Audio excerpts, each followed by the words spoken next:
बहुत समय पहले की बात है। पहाड़ों और घने जंगलों से घिरा एक छोटा सा गांव था, सोनापुर। गांव बहुत सुंदर था, चारों तरफ हरे भरे खेत।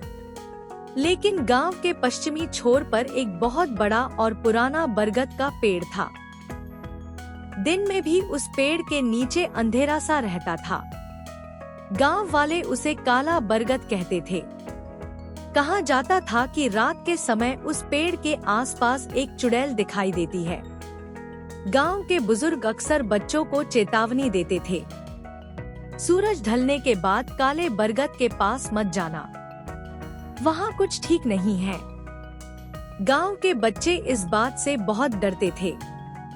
लेकिन मोहन नाम का 12 साल का लड़का इन बातों पर आसानी से विश्वास नहीं करता था।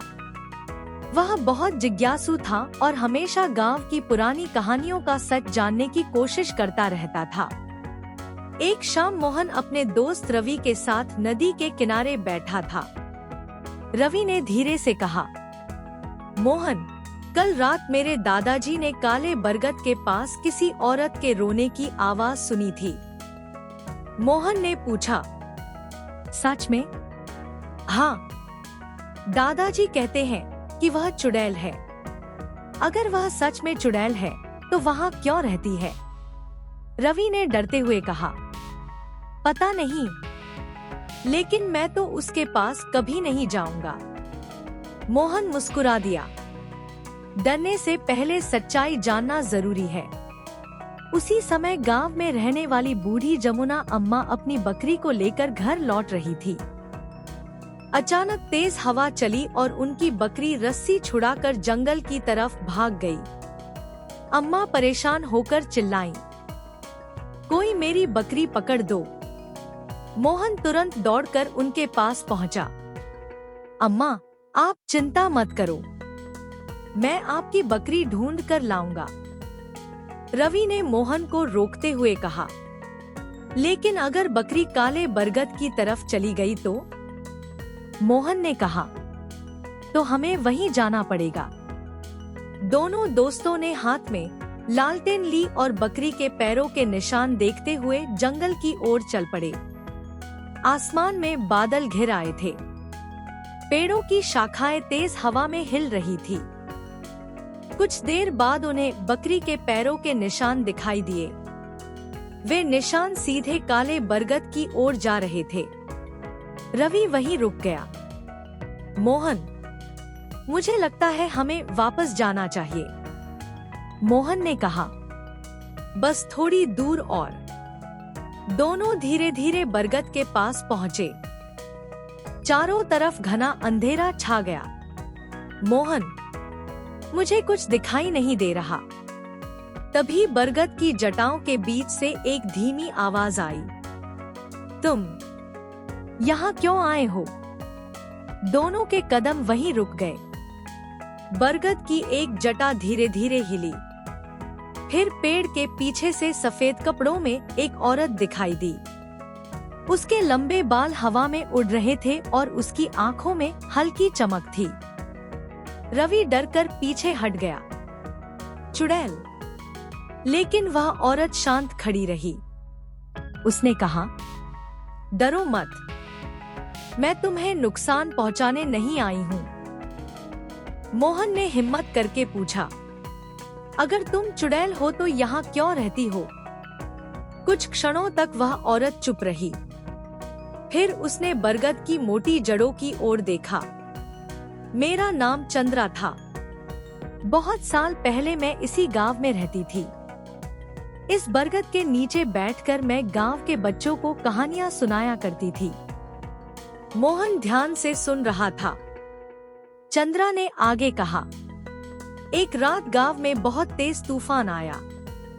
बरगद की एक बड़ी शाखा टूट गई और उसके नीचे गांव की पुरानी जल सुरंग का रास्ता दब गया। मोहन ने आश्चर्य से पूछा, जल सुरंग? चंद्रा ने सिर हिलाया। हाँ, इस बरगद की जड़ों के नीचे एक पुराना प्राकृतिक जलस्रोत है। उसी से गांव के खेतों तक पानी पहुंचता था। लेकिन वर्षों से मिट्टी और पत्थरों के कारण उसका रास्ता बंद हो गया। मोहन को अपनी आंखों पर विश्वास नहीं हुआ। तो गांव वालों को इसके बारे में क्यों नहीं पता? चंद्रा ने कहा, क्योंकि पुराने समय में इस रास्ते की देखभाल करने वाले लोग धीरे धीरे गांव छोड़कर चले गए। लोगों ने इस बरगद से जुड़ी सच्चाई भूलकर इसे डर की कहानी बना दिया। तभी पास की झाड़ियों से बकरी की आवाज आई, मैं। मोहन तुरंत उस ओर दौड़ा। बकरी बरगद की जड़ों के पास फंसी हुई थी। मोहन और रवि ने उसे बाहर निकाला। रवि ने चंद्रा की ओर देखा, लेकिन वह वहां नहीं थी। अचानक बरगद की पत्तियां तेज हवा के बिना ही हिलने लगी। एक धीमी आवाज आई, कल सुबह गांव के बुजुर्गों को यहाँ लेकर आना। अगली सुबह मोहन ने गांव के मुखिया और बुजुर्गों को सारी बात बताई। कुछ लोग उसकी बात सुनकर हंसने लगे, लेकिन गांव के सबसे बुजुर्ग व्यक्ति हरिदास बाबा अचानक गंभीर हो गए। उन्होंने कहा, मेरे दादा भी इस बरगद के नीचे पानी के पुराने रास्ते की बात करते थे। शायद मोहन सच कह रहा है। गांव के लोग बरगद के पास पहुँचे। उन्होंने पेड़ की जड़ों के आसपास सफाई शुरू की। कुछ देर बाद एक मजदूर की कुदाल किसी कठोर चीज से टकराई। यहाँ कुछ है। सभी लोग वहाँ इकट्ठा हो गए। मिट्टी हटाने पर उन्हें पत्थरों से बना एक पुराना रास्ता दिखाई दिया। रास्ते के अंदर मिट्टी और सूखी पत्तियां भरी थी।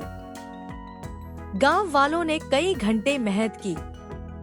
धीरे धीरे रास्ता साफ होने लगा।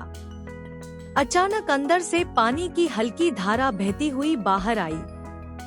गांव वाले खुशी से चिल्ला उठे, पानी! वह पानी खेतों की तरफ जाने वाली पुरानी नाली में बहने लगा। कुछ ही दिनों में गांव के सूखे खेतों में फिर से हरियाली दिखाई देने लगी। गांव वालों को समझ आ गया कि जिस बरगद को वे वर्षों से डर की वजह मानते थे, वही बरगद वास्तव में उनके गांव के लिए बहुत महत्वपूर्ण था।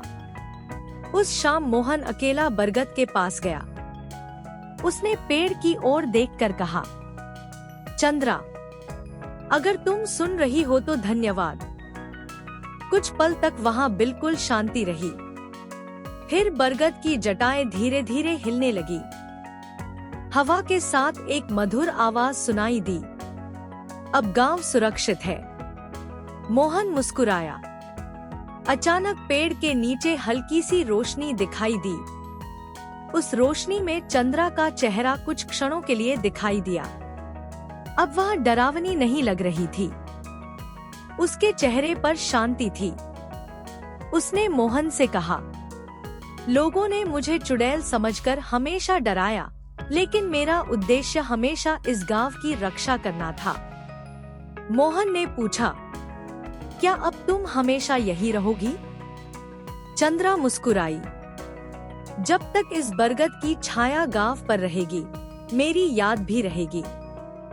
इतना कहकर वह धीरे धीरे रोशनी में बदल गई और बरगद की जड़ों के बीच गायब हो गई। उस दिन के बाद गांव वालों ने काले बरगद को डर का पेड़ कहना बंद कर दिया। उन्होंने उसका नया नाम रखा, रक्षक बरगद। हर साल गांव वाले उसके नीचे पौधे लगाते और बच्चों को पेड़ों की रक्षा करने की सीख देते। मोहन भी अक्सर बच्चों से कहता, हर रहस्यमयी चीज बुरी नहीं होती। कभी कभी जिस चीज से हम सबसे ज्यादा डरते हैं, वही हमारे लिए सबसे बड़ी मदद बन सकती है। और आज भी कहा जाता है कि सोनापुर के उस पुराने बरगद के नीचे रात में कभी कभी सफेद कपड़ों वाली एक परछाई दिखाई देती है। लेकिन अब गांव वाले उससे डरते नहीं, क्योंकि वे जानते हैं वह कोई डरावनी चुड़ैल नहीं, बल्कि सोनापुर की रक्षक है। सीख, किसी के रूप या अफवाह के आधार पर उसके बारे में फैसला नहीं करना चाहिए। सच्चाई जानने की कोशिश करनी चाहिए और प्रकृति की रक्षा करनी चाहिए।